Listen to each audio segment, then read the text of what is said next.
Hi, everyone. Thank you so much for taking the time to tune into this video. My name is Cherise Adjodha, and I am just learning how to get out there and talk about my recently published books on Amazon, Yeshua, 2000 Years Have Passed, The Poems of Becoming Again, and Things I Would Have Told My Children If I Had Them, An Adult's Guide to Living in Connection. Please bear with me. I'm definitely a rookie at this. I'm giving you a very warm welcome into my kitchen where I am producing this video on my own. Um, if you would like to know more about my process for writing these books, I invite you to go to the books page on my website. The website address is at the bottom of this video, www.cheriseadjodha.life. And you can find out more about these two beautifully designed books. My bestie, Every Harvey Smith, is responsible for the cover design, and I'm infinitely grateful to her for that. And so I thought that the best way to introduce you to the work was to give you an idea of what's inside. And so I am going to start with a chapter reading from Things I Would Have Told My Children if I had them, and beginning with chapter one.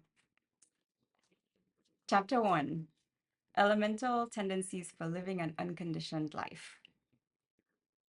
Quote, how fortunate are you and I, whose home is timelessness, who have wandered down from fragrant mountains of eternal now to frolic in such mysteries as birth and death a day, or maybe even less. E. E. Cummings. Elemental, relating to or being, the basic or essential constituents of something.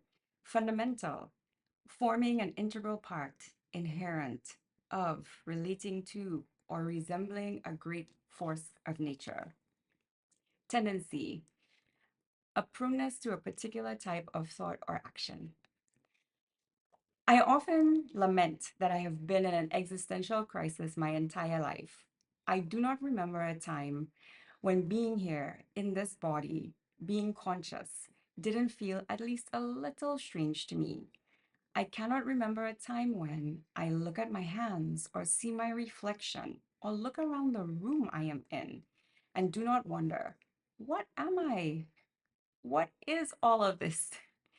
No matter how much history I read or how much I learn about how things around me work, it is still always so strange to me. Don't get me started about accepting that my parents made me, more specifically, that they made some squishy being that grew and developed organs and a personality and all. How? Evolutionary biology explains so much, and yet, how? And then again, why? Wondering how we got here in the first place and wanting to know what the true nature of reality is were always, for me, pressing and persistent questions. What do I mean by the true nature of reality? I mean, what is the nature of the unconditioned life? For me, reality is the core essential substance from which all else arises. Social, cognitive, and behavioral conditioning shapes reality according to our will, but these shapes are not its essential nature. What is this essential nature of reality?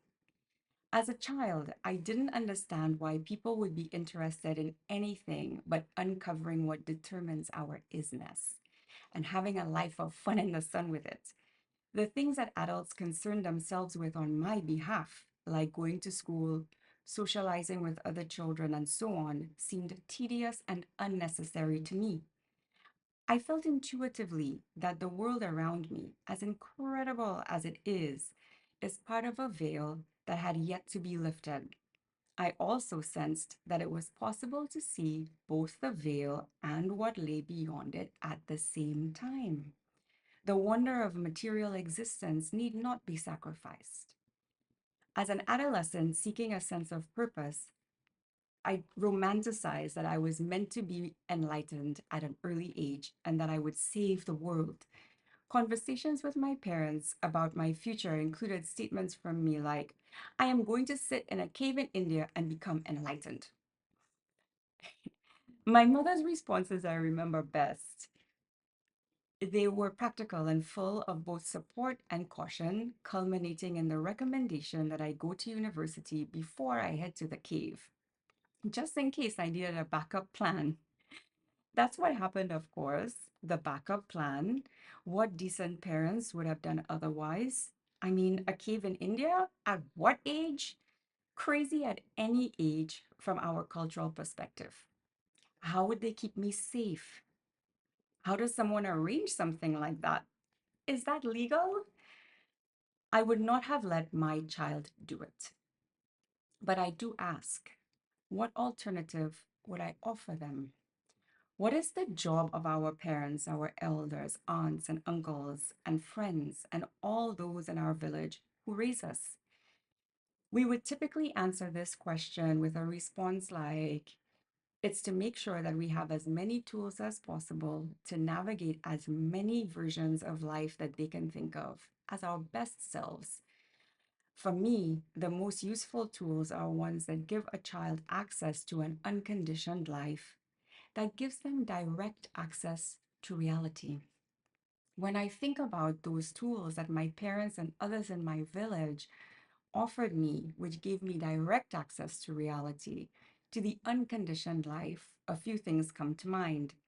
They are meditation, yoga, reading, and laughter. Access to these tools nurtured in me what I am calling my elemental tendencies. Elemental tendencies for me are thoughts and behaviors we default to consistently in our lives that link us to reality, a direct connection with a quantum foam, if you will. I believe that those tendencies, when expressed, connect us to each other and to reality in direct ways. They are tendencies that keep us both here and there.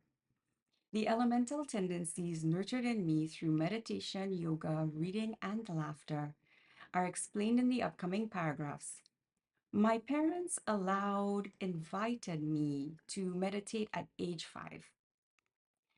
I was taught to meditate by my paternal uncle in law and learned yoga also at a young age, taught by my paternal aunt. In those days, in a very Christian society on a tiny island, meditation and yoga were seen as devil's work by some. Most churches were not accepting it. And when it became public that my aunt and uncle were teaching these practices, it did cause us to be judged and ostracized by some. Yes, that extreme. So that was a big step from my parents. These practices gave me direct access to unconditioned spaces within myself. They connected my conscious self, made up of body and mind, to something that was empty and yet undefined. This nurtured in me a tendency to pursue an authentic and unscripted life experience. My appreciation of meditation and yoga was in alignment with my big imagination and my questioning and curious mind. So it makes sense that I was a voracious reader. Questioning, curiosity, imagination, and reading are the foundations of self directed learning. My parents let me read and read and read. I had my own little library in their bedroom, which eventually included many of their own books.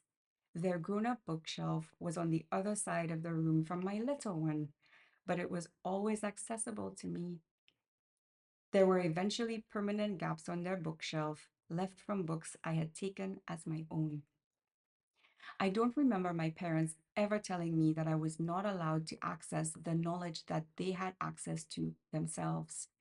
My mind learned to indulge its curiosity, to try to understand the world from different perspectives, and to break down the possibilities that my conscious experience could offer me. My mind processed that we all see life from different angles, and I often wondered how we managed to coexist. Do our words mean the same to all of us? I used to panic in moments, worrying that I was speaking and saying words that others used, but they never meant the same to them as they did to me.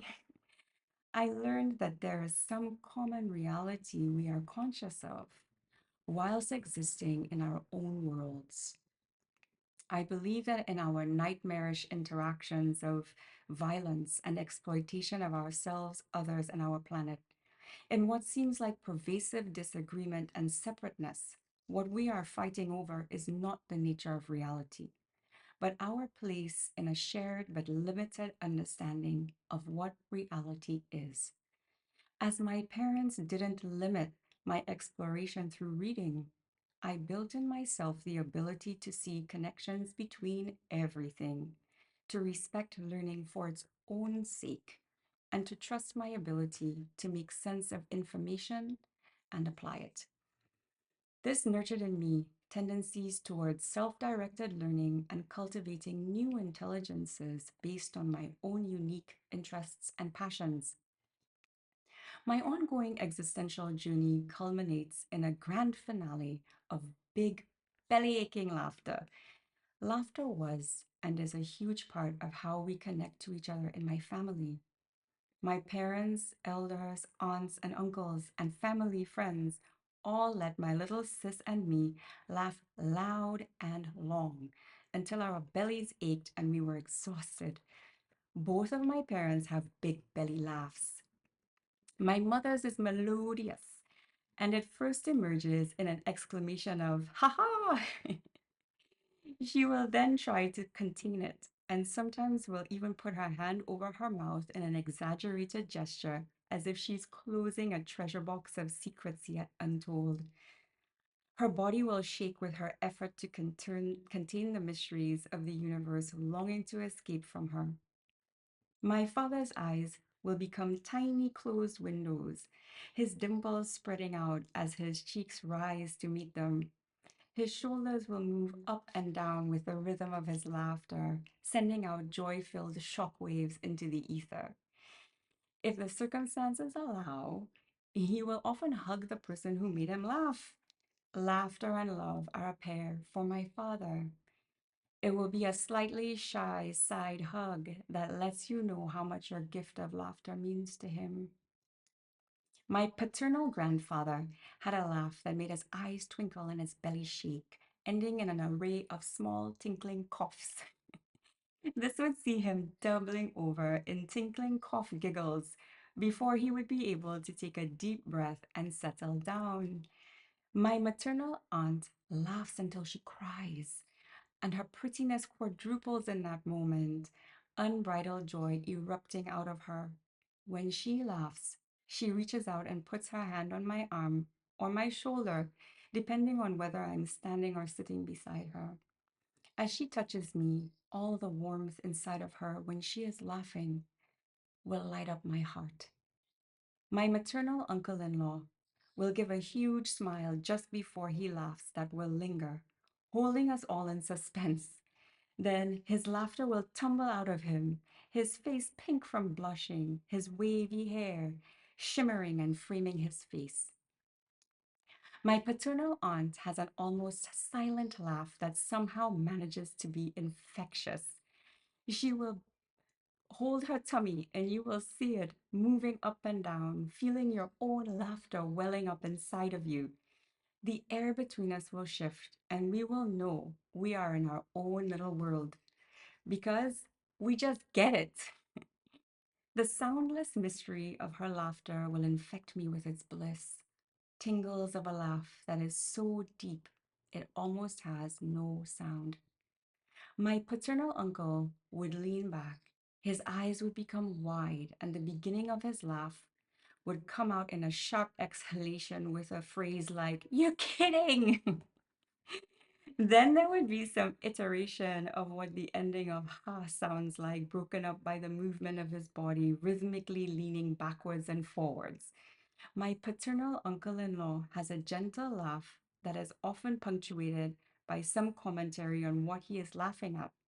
His smile shifts the lighting in the room, like the sun coming out from behind the clouds. My maternal uncle and my maternal aunt in law have giggle laughs. She is contemplative, and you can see in her expressions when she is piecing the nuance of the moment together. Her face will light up at the enjoyment of the intellectual stimulation that comes with a clever joke. My maternal uncle often punctuates his conversations with his laughter. His humor is part of his charm and charisma. He connects with people through stories and examples from his life. His forehead will move up and down, compelling you to let his eyes look into yours. He will talk to you, he will connect with you deeply, and the whole time with a beautiful smile on his face. My favorite laugh is my little sis's. It's not a big, boisterous laugh. What draws me into her laughter is that the whole time she is laughing, that almost childlike laugh of hers, her beautiful, deep eyes are wide and full of light. You can see the cosmos in her eyes as she takes in the moment, joyfully beholding the sacred subject of her humor. Her laughter holds in it the wonderment of childhood. It reminds me of when we were girls playing on the beach, carefree and full of the excitement of summer vacations. She brings me freedom with her laughter. Whose laughter do you take in and draw effervescence from? Laughter is one of those magical mysteries that is part of an unspoken language, part of our shared consciousness. I would look to make people laugh as a child and still do. People in my life now often ask me if I wouldn't consider becoming a stand up comedian. I can thank my father for most of my silliness. We watched hours of Monty Python and Peter Sellers movies, practiced accents, and told the driest jokes. We are also witty. My father likes to play with the multiple meanings and associations of words, and in our silliness, we are deconstructing the meaning of things and recognizing that one word can represent many realities. The magic of the multiple worlds that we coexist in is that even as we reduce reality to our own limited individual experiences, we cannot escape the interconnectedness of meaning, nuance, complexity, ambiguity, fluidity, and the hilarious absurdity of it all. Belly-aching laughter nurtured in me the tendency towards recognizing the interconnectedness of meaning and the nuance, complexity, ambiguity, fluidity, and hilarious absurdity of existence. I sometimes imagine that whenever someone has a belly-aching laugh, a star is born. Who knows what is exploding in the quantum foam from the vibrations of our laughter? What are the elemental tendencies you nurture that give you access to an unconditioned life? Key points: nurture, the tendency to pursue an authentic and unscripted life experience, tendencies towards self-directed learning and cultivating new intelligences based on your own unique interests and passions, the tendency towards recognizing the interconnectedness of meaning and the infinite, nuanced complexity, ambiguity, fluidity, and hilarious absurdity of existence. Thank you all so much for this time that you have taken. I hope you found this reading enriching. I hope you will visit my site and definitely check out the books on Amazon. Thanks again.